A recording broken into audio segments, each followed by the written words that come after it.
Power isn't always a bespoke suit or a corner office in a glass skyscraper. Sometimes, the most dangerous person in the room is the one you refuse to see. Watch what happens when a billionaire's fragile ego pushes a silent cleaning lady one step too far. The air inside the penthouse suite of Harrington Holdings was practically vibrating with nervous energy. Situated on the 75th floor, overlooking the glittering skyline of Chicago, the boardroom was a monument to corporate excess. Floor-to-ceiling windows offered a sweeping view of Lake Michigan, while the interior was adorned with imported Italian marble and rich mahogany. At the center of it all stood Richard Harrington, a man whose arrogance was as legendary as his ruthless business tactics. Richard adjusted the cuffs of his custom Brioni suit, his eyes darting to the Vacheron Constantin watch wrapped around his wrist. He was 42, inherited his wealth from his father, and possessed the kind of entitlement that only came from never having been told no in his entire life. Today, however, his usual confidence was masked by a thin veneer of cold sweat. Harrington Holdings was on the verge of a catastrophic bankruptcy. To save his empire, Richard had turned to the shadow economy. He was expecting a meeting with the head of the most feared Korean Mafia syndicate in North America, a ghost of a man who operated under the Western name Leon Hayes. Leon was the newly crowned king of the underworld, having ruthlessly consolidated power from Seoul to Chicago. "Gregory," Richard snapped, his voice echoing off the glass walls. "Is the contract verified? If there is a single comma out of place when Hayes arrives, I will personally see to it that you never work in this city again." Gregory, a pale, overworked assistant, fumbled with a leather portfolio. "Yes, Mr. Harrington. The legal team at Goldman Sachs reviewed it off the books. It's perfect." While the executives scrambled like frightened mice, a solitary figure moved silently near the back of the expansive room. Chloe Jenkins was a striking black woman in her late 20s, though her beauty was deliberately buried beneath the shapeless, faded gray uniform of pristine cleaning services. Her dark, expressive eyes were cast firmly downward, her hair pulled back into a severe, utilitarian bun. To Richard and his board of directors, Chloe was not a human being.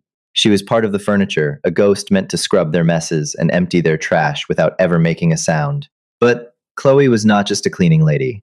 3 years ago, she had been a brilliant trauma surgeon operating a clandestine clinic in the heart of Seoul. She was the woman who had pulled a bullet out of Leon Hayes' chest when his own lieutenants had betrayed him.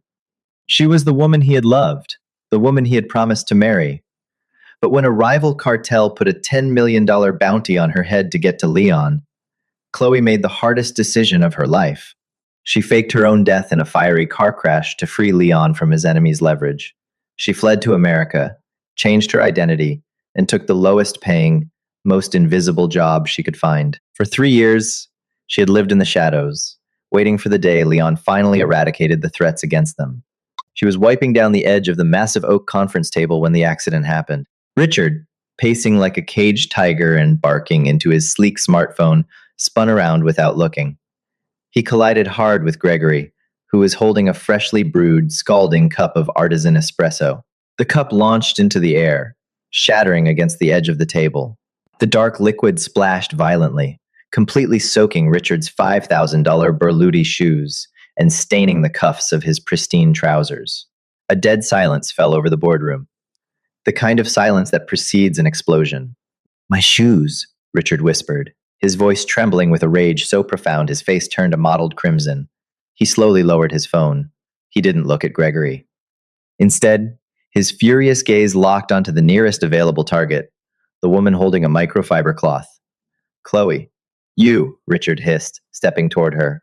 "You stupid, clumsy, incompetent wretch." Chloe slowly stood up, keeping her expression completely blank. "Sir, I didn't." "Shut your mouth!" Richard roared, the sudden volume making the board members flinch. "Do you know how much these shoes cost? Do you know who I am? I am Richard Harrington. You are nothing. You are a smudge of dirt on the floor of my building." "Mr. Harrington."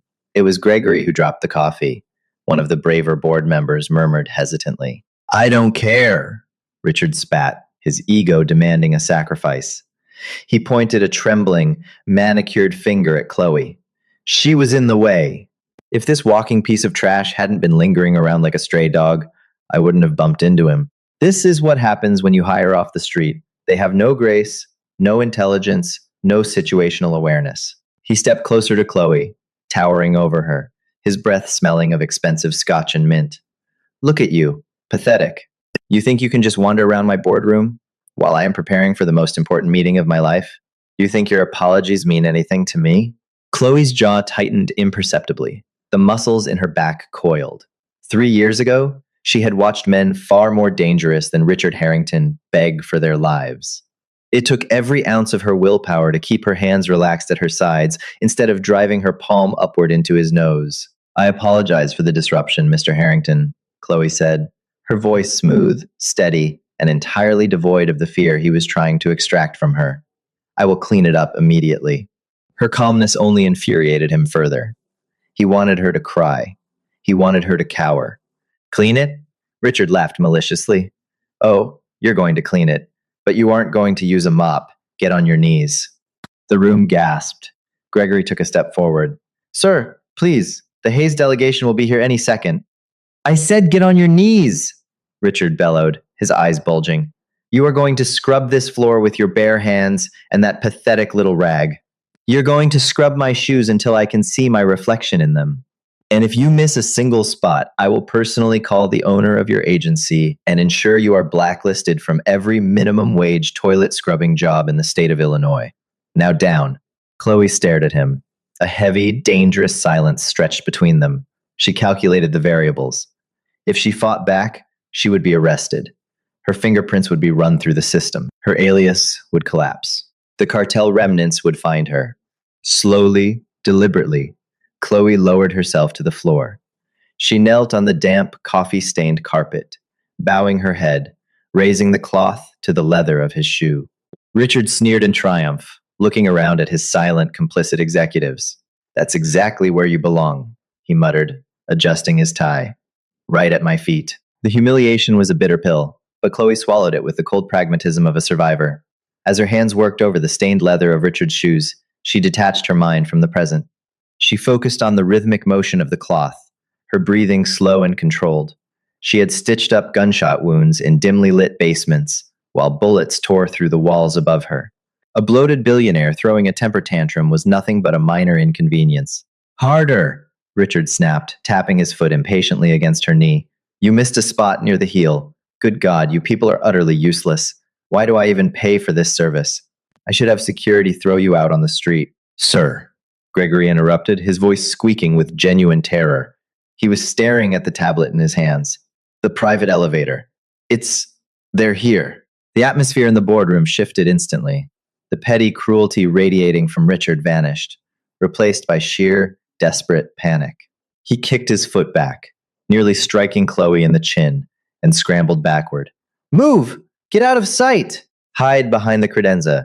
You wretched woman. Do not let him see you. But before Chloe could rise and disappear into the shadows, the heavy, frosted glass doors of the private elevator chimed. The doors slid open with a soft, mechanical hiss. The temperature in the room seemed to drop 10 degrees. 6 men stepped out first, broad-shouldered, imposing figures wearing impeccably tailored black suits. They moved with absolute, terrifying precision, fanning out across the boardroom and securing the perimeter in seconds. They weren't corporate security, they were apex predators. Then he walked in. Leon Hayes was a masterpiece of lethal elegance. Standing 6'3", he possessed a striking, angular jawline, high cheekbones, and piercing, obsidian eyes that looked right through the people in front of him. He wore a charcoal Tom Ford suit that draped perfectly over his athletic frame, the dark fabric amplifying the dangerous aura that surrounded him. This was the man who had taken the fractured remnants of his mother's Korean syndicate and forged it into an unstoppable empire of iron and blood. He was known in the underworld as a man without a heart, a ghost who had stopped smiling exactly 3 years ago. Richard Harrington practically sprinted forward, his previous arrogance entirely evaporated. He bowed deeply, a gesture of subservience that looked comical on the billionaire.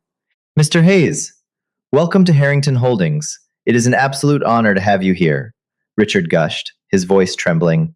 I apologize for the slight disarray. We had a minor incident with the hired help. Please, allow me to show you to the executive table. Leon didn't even look at Richard. His cold gaze swept over the room, instantly cataloging every threat, every exit, every face. And then his eyes stopped. Chloe was still kneeling on the floor near the edge of the table, her head bowed, her gray uniform stark against the luxurious carpet. She had frozen the moment she heard the elevator chime. She knew that footfall. She knew the exact cadence of his steps. Her heart, which had been so steady against Richard's abuse, suddenly began to hammer frantically against her ribs. No, she thought. Not yet. I'm not ready. Leon stopped breathing. The men surrounding him tensed, sensing the sudden, violent shift in their boss's demeanor. Leon's right hand twitched. Mr. Hayes? Richard asked, oblivious to the sudden tension. He followed Leon's gaze and felt a fresh spike of rage. I am so sorry. I told this useless maid to get out of sight. Security! Get her out of here immediately. Leon slowly turned his head to look at Richard. The expression on the Mafia boss's face was so terrifyingly blank, so devoid of human empathy, that Richard actually stumbled backward. Leon stepped past the trembling CEO. He walked slowly across the boardroom, his expensive leather shoes stepping directly into the puddle of spilled coffee without a second thought. Hey, you! The boss is walking! Get out of the way! Gregory hissed at Chloe, terrified of the silent men in black suits. Chloe finally lifted her head. Her dark eyes met Leon's obsidian ones. Across the distance of the boardroom, 3 years of grief, bloodshed, mourning, and agony passed between them in a fraction of a second. Leon's stoic, terrifying mask cracked. His chest heaved. Richard, misinterpreting the silence as offense, rushed forward. Mr. Hayes, I will have her fired. I will ruin her. Please, don't let this trash ruin our deal. Leon moved faster than anyone could comprehend. He didn't yell. He didn't draw a weapon. He simply backhanded Richard Harrington across the face with such devastating force that the billionaire was lifted off his feet, crashing violently into the glass conference table. The heavy glass cracked. Richard crumpled to the floor, blood immediately pouring from his broken nose and shattered lip. The board members screamed, scrambling away. Leon's guards drew their weapons in unison, the sound of ratcheting slides echoing like thunder. But Leon raised a single trembling hand. They froze, lowering their guns instantly. Leon ignored the groaning, bleeding CEO. He took the final 2 steps toward the woman in the faded gray uniform. And then, the ruthless head of the most feared syndicate in the country did the unthinkable. He dropped to his knees. The expensive fabric of his trousers soaked up the spilled coffee. He didn't care. He reached out with hands that had dismantled empires, and gently, reverently, cupped Chloe's face. His thumbs traced the line of her cheekbones, as if making sure she wasn't a hallucination. Chloe, leaps, Leon whispered, his voice cracking, thick with a desperate, heavy emotion that sent shivers down the spines of his own guards. Chloe let out a shuddering breath, a single tear escaping her eye and rolling down her cheek. You finished the war, Leon? She asked softly. I burned it all to the ground, Leon choked out, pressing his forehead against hers right there on the stained floor of the boardroom. Every single person who ever threatened you is dead. I tore the world apart looking for you, my God, my queen. Why are you on this floor? He pulled back, his eyes catching the dirty rag in her hand, the stain on the carpet, and then drifting toward the whimpering billionaire, bleeding out on the marble. When Leon Hayes turned his head to look back at Richard Harrington, the grief in his eyes was gone. What replaced it was a promise of absolute, unmitigated hell. The boardroom of Harrington Holdings felt like a pressurized cabin moments before a catastrophic breach. Richard Harrington lay on the imported marble floor, gasping for air, clutching his shattered face. Blood pooled beneath him, stark and violently red against the pristine white stone. The executives who hadn't already fled were pressed flat against the far glass walls, their expensive suits soaked in cold sweat, praying the armed men in the room wouldn't notice them. Leon Hayes rose slowly from his knees. The tenderness that had just softened his features vanished, replaced by a terrifying, glacial calm. He looked down at the coffee stains on his trousers, then shifted his obsidian gaze to the trembling billionaire. You made her kneel, Leon said. His voice wasn't a shout. It was a deadly, quiet rasp that carried perfectly across the dead silence of the room. I didn't know! Richard choked out, spitting blood onto the floor as he scrambled backward like a crab, his Berluti shoes slipping on his own blood. Mr. Hayes, please. I swear to God I didn't know who she was. She was wearing a uniform. She was just a cleaner.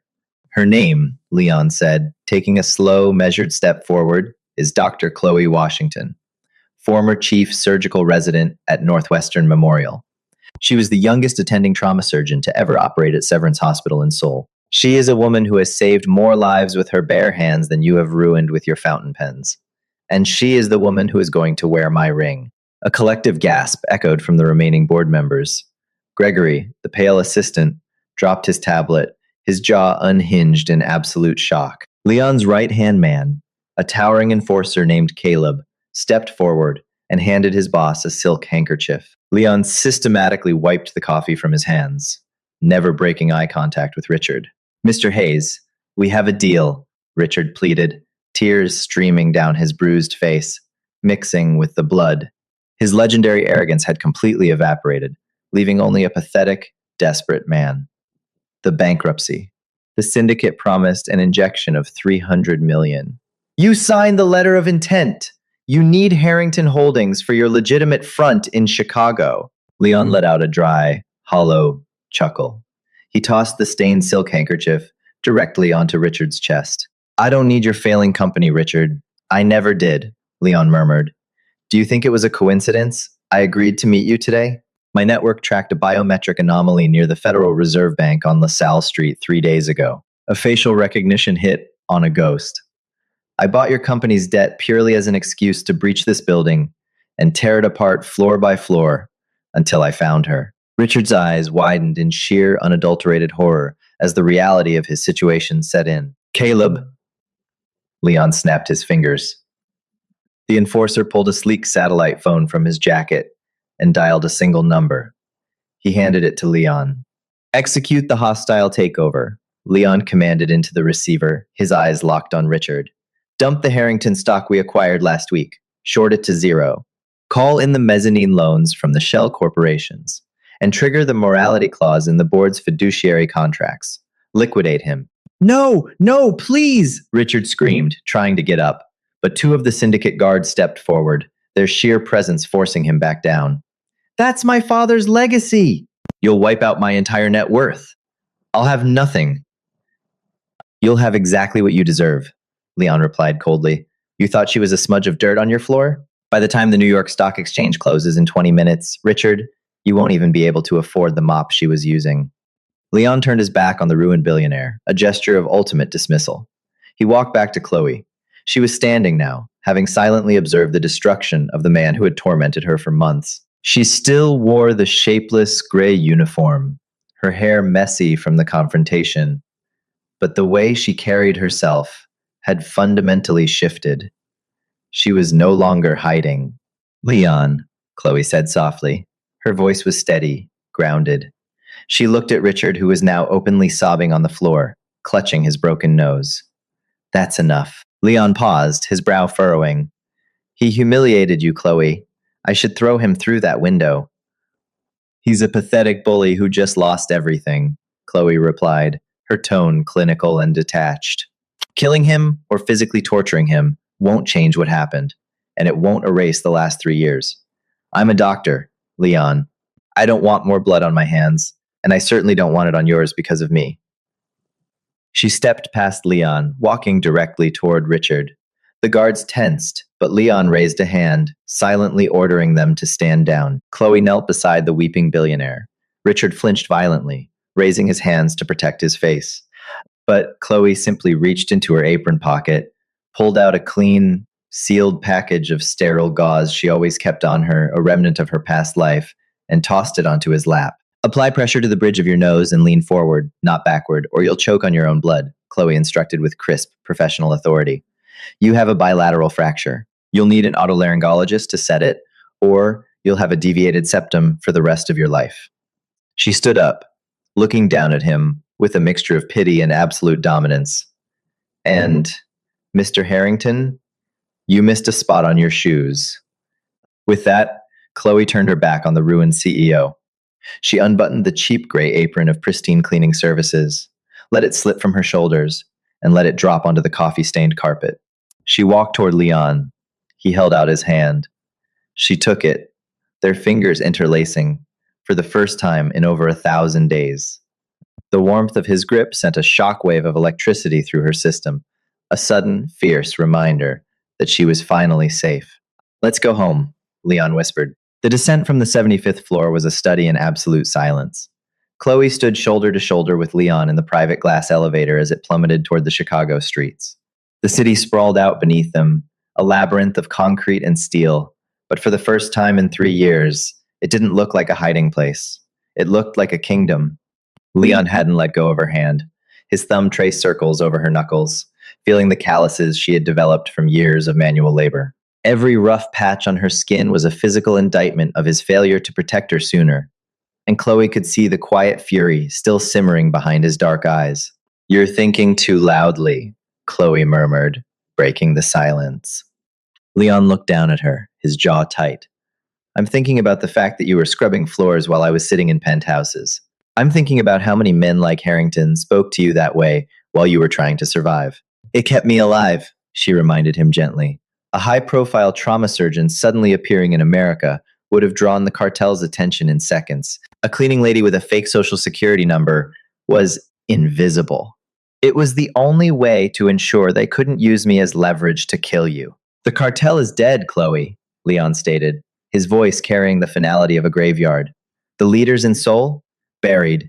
The lieutenants who put the bounty on you? Dust. I spent the last 3 years ripping the underworld apart at the seams. There is no one left to hide from. The war is over." The elevator chimed, opening into the secure underground parking garage. A fleet of black armored SUVs was waiting, engines purring softly. Caleb opened the door of the lead vehicle for them. As they slid into the plush leather interior, Chloe finally allowed the adrenaline to fade. The exhaustion of 3 years of constant vigilance crashed into her all at once. She leaned her head against Leon's shoulder. He immediately wrapped a heavy protective arm around her, pulling her close, resting his chin on the top of her head. "Where are we going?" she asked, her eyes closing. "The St. Regis," Leon replied. "I bought the top 3 floors last year. It's a fortress. Tomorrow my tailors will arrive to throw out that uniform. My doctors will give you a full workup. And then I'm buying you a hospital." Chloe laughed softly, a genuine sound that made Leon's chest tighten with relief. "A hospital? Leon, you can't just buy a hospital like it's a handbag." "Watch me," he countered, a ghost of his old, arrogant smirk finally returning. "I hear Northwestern Memorial is looking for a new wing to be funded. You belong in an operating room, Chloe, not hiding in the shadows. You're going to take your life back, and I'm going to make sure no one ever stands in your way again." The drive through the neon-lit streets of Chicago was a blur. When they finally arrived at the penthouse, Chloe was breathless. The space was a masterpiece of modern architecture, featuring sweeping, uninterrupted views of the lake. But it wasn't the luxury that caught her attention. Sitting on the massive marble kitchen island was a single framed photograph. It was a picture of Chloe and Leon in Seoul, taken days before the hit was ordered. In the photo, she was wearing her white surgical coat, laughing as Leon pressed a kiss to her cheek. It was the only piece of decor in the otherwise sterile, minimalist penthouse. He had kept it looking exactly like that, a shrine to a ghost, waiting for her to return. "I looked at it every morning," Leon said softly, stepping up behind her and wrapping his arms around her waist. "It was the only thing that kept me from burning the entire world down." Chloe turned in his arms, looking up into the eyes of the most dangerous man in the city, the man who had bent empires to his will, but had dropped to his knees the second he found her. She reached up, framing his face with her hands, tracing the faint scar on his jawline that she had stitched herself years ago. "You don't have to burn the world anymore, Leon," she whispered, pulling him down to meet her lips. "I'm right here." As they kissed, the city of Chicago glittered beneath them, oblivious to the shift in power. Richard Harrington was currently being escorted out of his own building by federal agents, his assets frozen, his legacy reduced to ashes in a matter of minutes. The men who had hunted them were dead. The shadows were finally gone. Chloe Jenkins, the invisible maid, was dead. Dr. Chloe Washington had returned. And with the king of the syndicate standing by her side, the world was finally theirs for the taking. Are you obsessed with this kind of ultimate revenge and billionaire mafia drama? The satisfaction of watching a ruthless, arrogant bully get exactly what he deserves never gets old. If you loved seeing Leon dismantle an empire to protect his queen, drop a like Share this story with your friends who need some spicy drama in their lives. And hit that subscribe button for more intense, real life inspired romance thrillers. Let us know in the comments what you would have done in Chloe's shoes.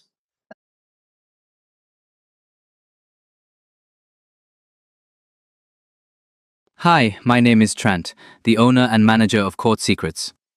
After watching the video, arrogant CEO humiliates a cleaning lady until the Korean Mafia boss walks in and kneels before her. I'd really like to know what you think. How did this story make you feel? What hit me most was how quickly people judge others based on appearance or status. Sometimes the quietest person in the room carries the deepest respect and power. This story wasn't just about revenge. It was about dignity, humility, and the danger of underestimating people. Have you ever witnessed someone being treated unfairly like this? And if you were in that room, how would you react when the truth came out? Thanks for spending time with Court Secrets. If this story stayed with you, feel free to leave a comment, like, and subscribe for more powerful stories. See you again in my next stories.